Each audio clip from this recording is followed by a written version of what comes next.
it's me, Jill, and for today's vlog, we're going to make putong puti. At sa halagang 40 pesos, makakagawa ka na ng puto.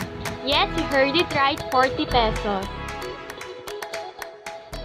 Let's start, and the recipes are on the video. Here I use confectioner sugar, but you can use ordinary white sugar.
I added a little vinegar to make it fluffy and moist.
Steam for about 15 to 20 minutes.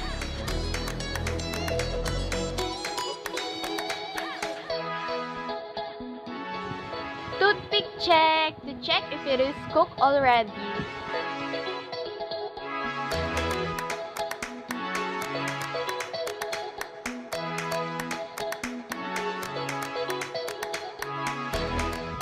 It's soft and fluffy. Yummy! Sa halagang 40 pesos lang, may puto ka na.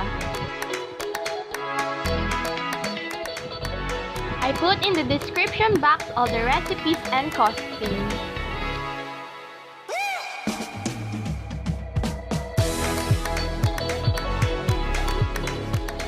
If you find this video helpful and interesting, please like and subscribe. Thank you and God bless.